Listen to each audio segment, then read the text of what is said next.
Hello, my friends. Welcome to a new video here on the LNM channel. Today we are doing a techo time video, and it is covering a couple of sessions. I want to say it was either 3 or 4 sessions in my journals where I was catching up on September specifically. And so we're going to start off on the Our Studio journal on my Luffy spread. There was quite a lot of Luffys that I needed to paste in, and so that is the first thing that we're doing in the video. And then afterwards, I'm just gonna paste in some meme pages. Then after that, I'm gonna move some of my printables into my sticker book. And then after that, we're gonna go into the magpie. And so even though we're spending like the first maybe minute and a half or so inside of the Our Studio journal, for the most of the session, we are going to be inside of the magpie, which is the hobonichi cousin. If you are new here, the Our Studio journal is a journal that I have been using as a joy journal for 2025. And it basically is like my memory keeper of sorts. It's where I put all of my kind of like real life images. And then there are some additional spreads like this Luffy spread and also the meme pages, which are just like different things that bring me joy, that make me laugh, that make me smile. And then the magpie is a hobonichi cousin that I have removed from its binding, hole punched, and now have in a rings binder. And that is basically a amalgamation of a few different types of journals. So it captures my commonplacing. It's mostly a commonplace journal, but then if I have any notes that I want to take on a course that I'm taking or any kind of notes that goes in there. Anything that's capturing my attention. Basically, I call my magpie journal the space to pay attention to what I'm paying attention to and kind of connect different threads of my interests. And so it's basically a sort of memory keeping materialization of my PKM system, which is more alive in the sense that it's ongoing and ever shifting. The magpie is supposed to be a sort of capture in time of the interests that I have, and that includes fan art and all that stuff. Here you can see the meme page, the meme spread. I did end up, I think, in this session adding a whole other spread for memes. So I'm really excited to kind of see how it ends up, like how many meme spreads I end up with, how many Luffy spreads I end up with by the end of the year, but we shall see. I'm going to go ahead and insert some music here. Again, if you're new, I have going back to my origin, which includes these kind of like um combination of music and journal sounds and voiceover in these Techo Time videos. So I'm going to go ahead and put in a musical break here just to finish this part of the session. And then once we are back in the magpie session, then I will jump back in and kind of explain the different things that I'm doing in there, the quotes that I collected, and all the little threads of my attention, if you will. So I hope that you enjoy the video. That's kind of like what we have going on in this one. And yeah, if you have any questions, as always, just go ahead and leave them down in the comments. I love hearing what it is that you guys are doing as you're watching, but go ahead and enjoy in whatever way you would like to enjoy this one.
So I do think inevitably the time in which you are journaling does affect how it is that you journal.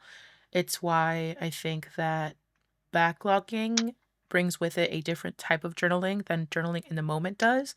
And so, elephant in the room, I am journaling September pages in essentially November, right? And so there is hindsight to be said.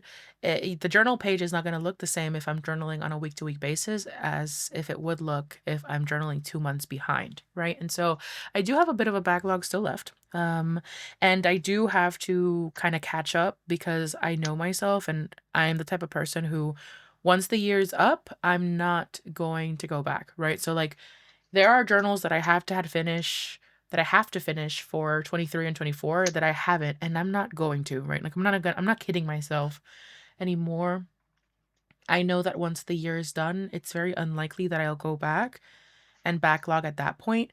And so I really need to make a push to print out all of the October and November pages and kind of get those done in December. December is one of those weird times, right? Because since I'm going to play catch up, I feel like I always end up kind of like losing December a bit.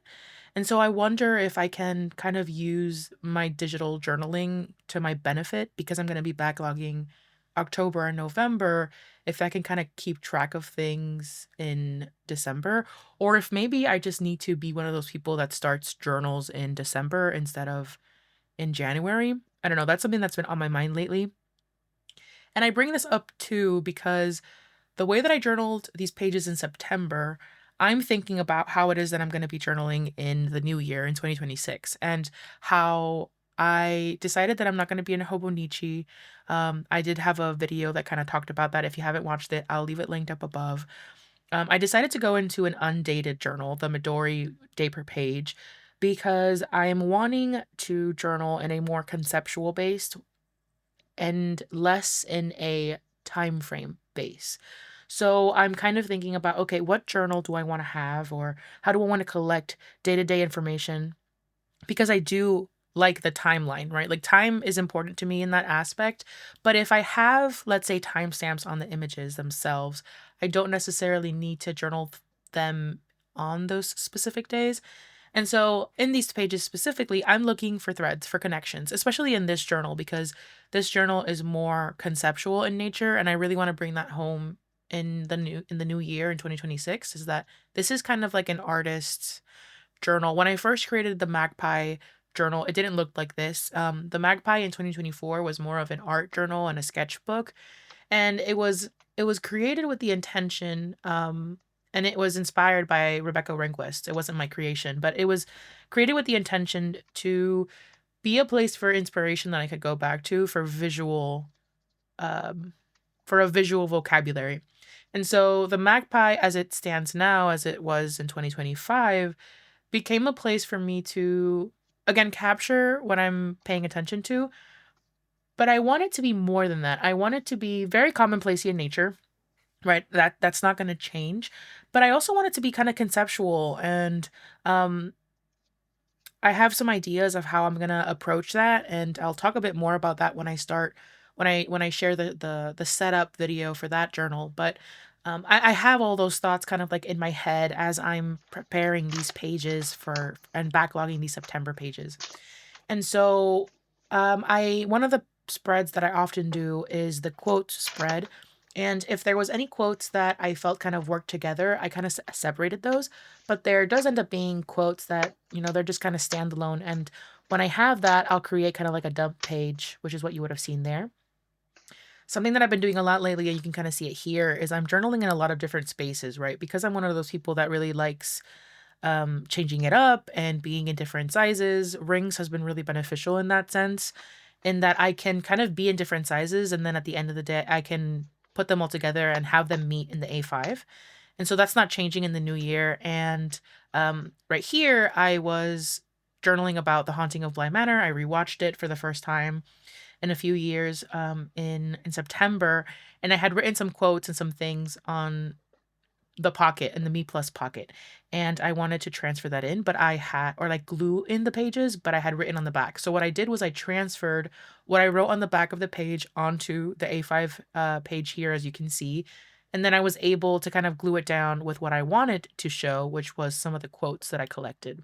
And so that's one of the ways that I'm kind of utilizing the different sizes, not just tipping them in, but also just gluing them. And that's largely inspired by Japanese creators, Japanese journalers. I think that a lot of how I'm journaling right now is very much inspired by Japanese and Korean journalers. And if you're interested in kind of similar styles, but don't necessarily want to get into foreign language territory, do check out Mina Pomelo and Nikki Kaigi. They're kind of journaling with rings in a similar way. And so if you want to kind of, I mean, they're not necessarily pasting in their inserts into A5 or bigger sizes, but there are other journalers that kind of bring this kind of like inspiration from Japanese journalers and Korean journalers into the kind of like Western space and the English speaking space. So definitely check them out if you are interested. I wanted to shout them out because they are a huge inspiration to me as well. And so yeah, that's kind of like the energy that I was bringing with this. I also took out the pages from the rings just so that I had a little bit more fluidity in how I was journaling and kind of going back and forth and seeing how things work together.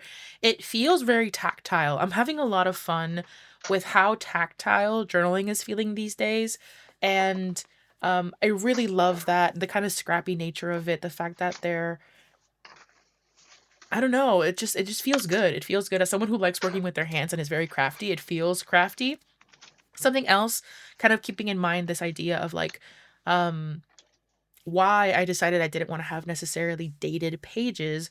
I don't know if I kept the footage, but at the beginning, there was some quotes that kinda talked about June, and so even though I collected those in September, I did end up sticking those images into the June cover page. And so that's another way that kind of like the entire journal, I want it to feel like it's speaking, like I'm speaking to different versions of myself in the journal as the year goes by. Kind of like when you read a book and then you reread it and you annotate it, and then you reread it and and you annotate to the annotations, and this book becomes this time capsule of all of the different versions of you that read it. And I that's what I want my journal to feel like. I don't want it to just necessarily be stagnant, especially this one, right? Like there I have journals for different purposes, and the purposes of the magpie is kind of like that, where and you'll see it in a bit actually right now. When I first started the year, I was very into kabuki and no masks. It's something that kind of like became a thread throughout this year and will probably continue to be a thread because it's something that interests me a lot. And I read Masks by Fumiko Enshi, I want to say probably in March or something. So I first started learning about um, masks, no masks, and kabuki in February. I ended up reading Fumiko Enshi's book in either March or April. March, it's the March page, and I have in September collected these images, found these images that are very reminiscent of that. And so instead of making a separate spread in September, because I knew I had space still in this Fumiko Enchi spread, I decided to glue them in here. And so again, just kind of like being in conversation with myself is something that I'm really, really enjoying. I love that kind of aspect to it quite a lot.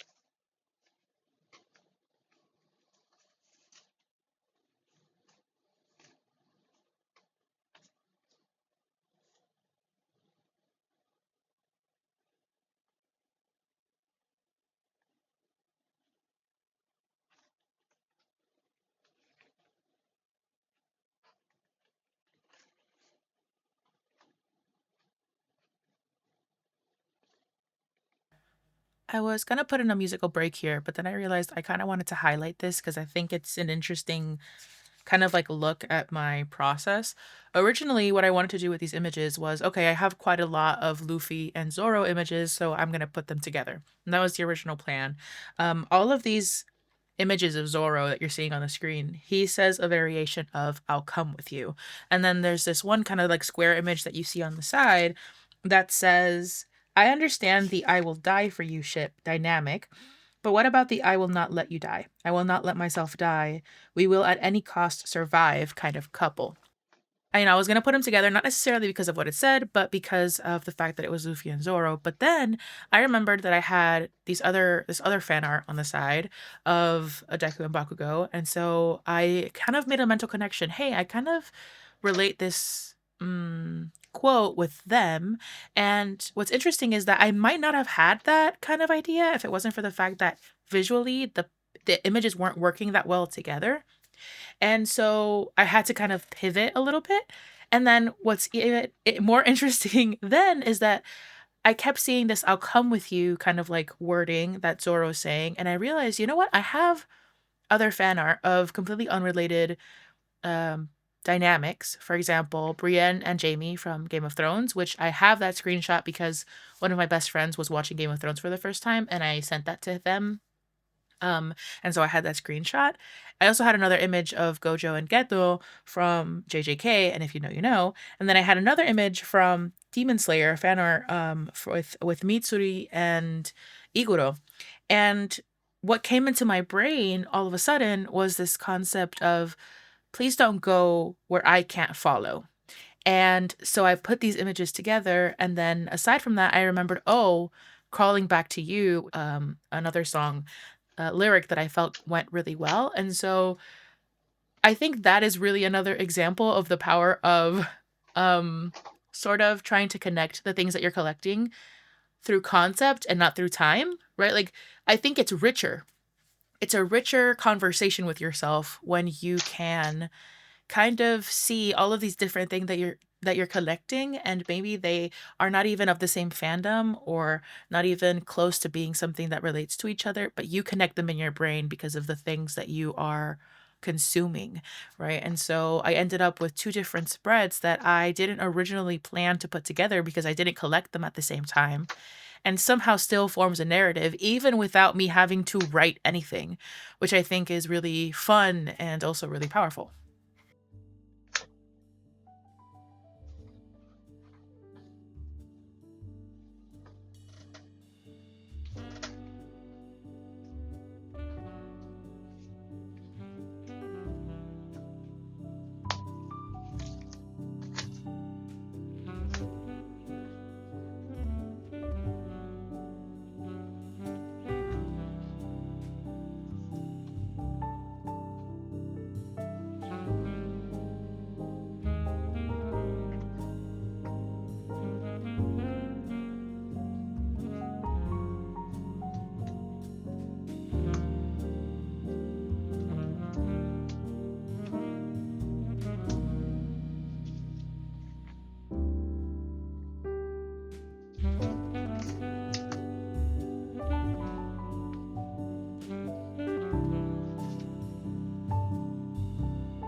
And mind you, sometimes the images that I kind of cluster together have no kind of like thread or meaning aside from they're just pretty together. I like how they look. They might be of the same show, they might be of the same fandom. There's a collection of quotes.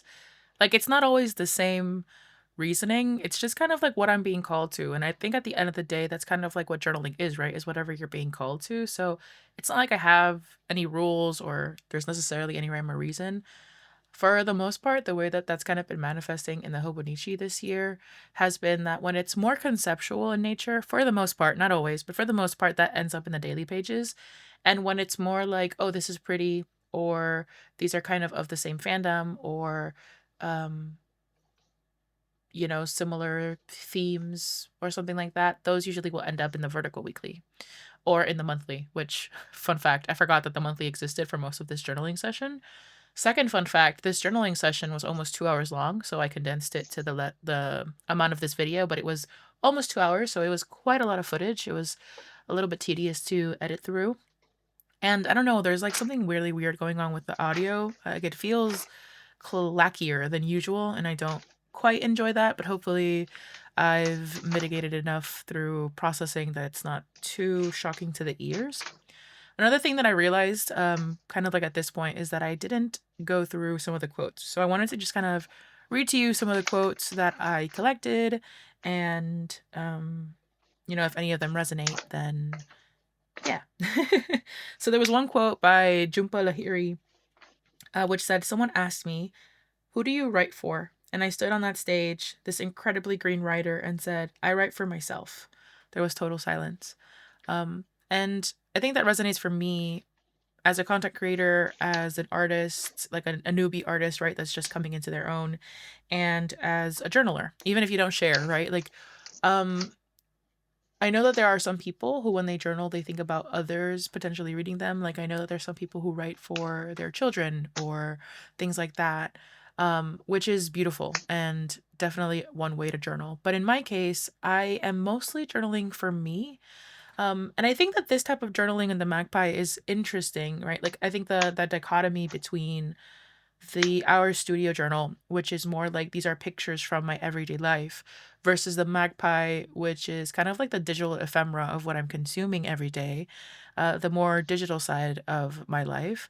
They are still both representations of me, and I would argue that the magpie is even more of a representation of who I am, even more so of a diary, right? Because it's the things that I'm interested in, it's the concepts that are calling to me, it's the fan art that I am enjoying, it's the movies that I am consuming, right? It's all of the things that I enjoy, which arguably is even more me than the physical aspect of me. And so I think that that is really, really interesting. Fun fact in this like little I keep saying fun fact, and I don't know if that's the case, but this spread that I'm doing, it was one of those that ended up being kind of thematical or conceptual in nature. It started off with the quote on that right page that said, "I don't know. I'm barely a person. I just want to be a I just want to be kind and hold someone's hand, eat an ice cream cone, stare at the lake, feel the sun on my skin, lay in the grass, run through the sprinklers. It's so easy to forget life is supposed to feel like a deep breath and not a gasp." And so I put that in there and I realized that I did have some fan art of some characters that I felt really went well with that particular quote. And so I was able to add them in. There was also just some other images that I had collected from Arena that I printed out.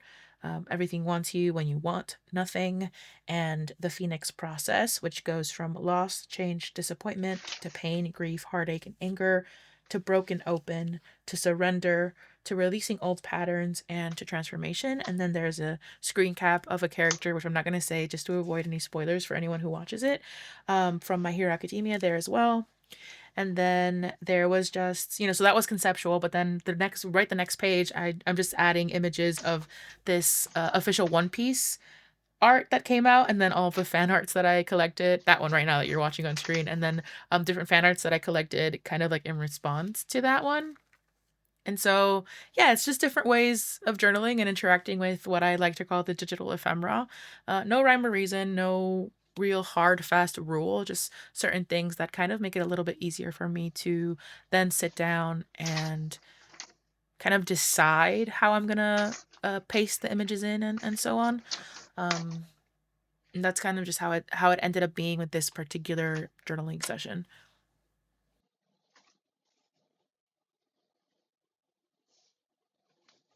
Another quote that I did focus on a little bit earlier and I didn't actually say, I wanted to highlight as well because I think it was either in the previous Techo time or in the one before that, I talked about this kind of like duality of liking things that are considered childish to most and also being an adult and enjoying adult themes and adult topics and kind of like trying to balance both of those things.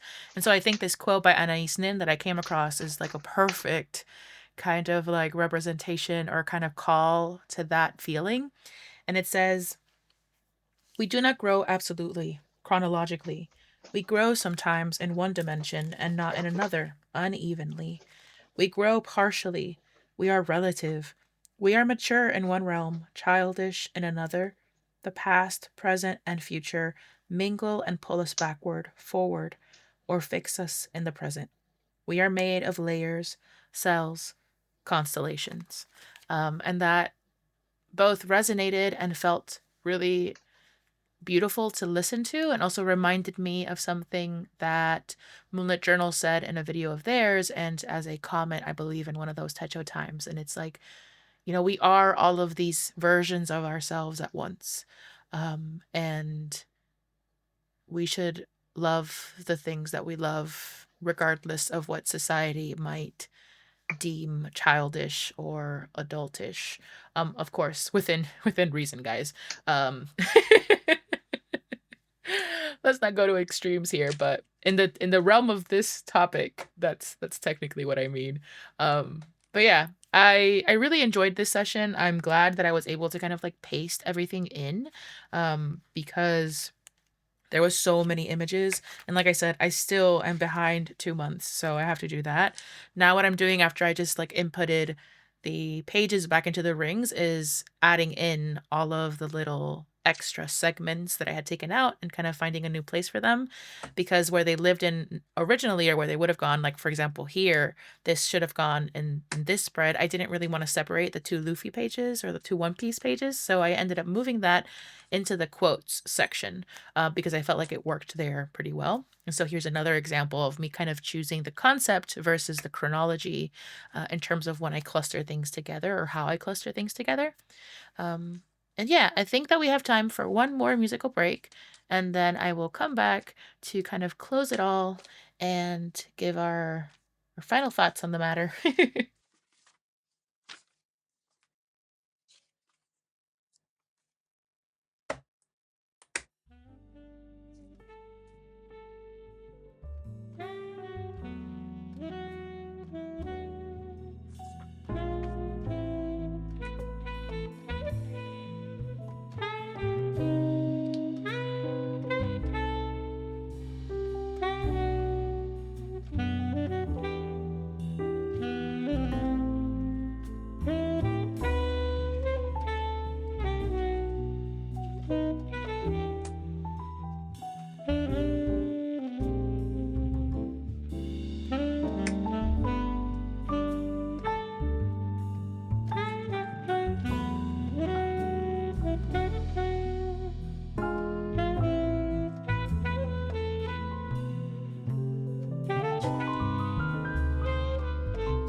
Interlude. I figured I would cut the musical break and redo it in a second, but I just wanted to give some context about what's going on here. This is the last little session, and if you would have seen my Nulty video, which if you haven't, I will leave it linked up above, you would have known the disaster that was debinding that Nulty, I was able to save it, but then I ended up with all of these loose papers, and so I decided to just tip them in, paste them into the cousin. Normally, I would have either done this in the daily log or in the vertical weekly, but the vertical weeklies were otherwise occupied, so I ended up doing that in here. And that's just another example, right, of there not being any hard, fast rule. It just kind of ends up being a magpie, an amalgamation of all of the different aspects of me, which I really, really like. And I'm excited to play with that a little bit more in the new year, and kind of see where that takes me. I'm a little bit nervous about not being in a hobonichi cousin next year, but I also think it's going to be good to not have the dated pages. We'll see. We will see. If it ends up being that I would rather have the dated pages, I could always date it myself. So no harm, no foul. I'm really excited about being in cream paper as well. Um, because I think that I just feel more creative in cream paper, but that's just me. I know that it can be a little bit what's the word? Polarizing, the cream versus white paper. I have never received a video, by the way. Fun fact again. I have never received a video with so many dislikes as I have the video where I'm talking about how I'm not going to use Hobonichi next year. So that was interesting to see. I do know that a lot of you guys have found me through Hobonichi content, which is another thing that has me a little bit nervous. But I hope that even though you might have found me through the Hobonichi content, that you will want to stay just because of my very amazing personality and my fun way of experimenting. I would hope so. I would hope. But of course, if you just want the Hobonichi content, then I understand. Of course, you are free to leave if you would rather not. I am not leaving Hobonichi entirely. I have 2 Hobonichi weeks. 2 Hobonichi weeks. Originally, it was just 1, but there's 2. And that should be the next video, by the way. A little bit of a preview there. If you've made it this far into the video, you'll know that the next video to come out is going to be me setting up both of the Hobonichi weeks that I have for 2026, especially because we're just around the corner to starting them off. And that brings us back to this whole thing of whether I should start journals in December or not. What about you? Are you going to be moving into your Hobonichi weeks in December, or are you going to wait till the new year? I don't know. I am still very much undecided, but yeah, I totally messed that up, but I was able to fix it. Anyways, thank you so much for watching, as always. If you've made it this far, how about you add something related to time, like an emoji related to time, whether that's a watch, a clock, an hourglass, in the comments, so that we all know that you're part of the End of Video gang. As always, I'm so grateful for every single one of you that have been here for a while or have just arrived. And yeah, I hope that you enjoyed the video. I will catch you in the next one. Bye!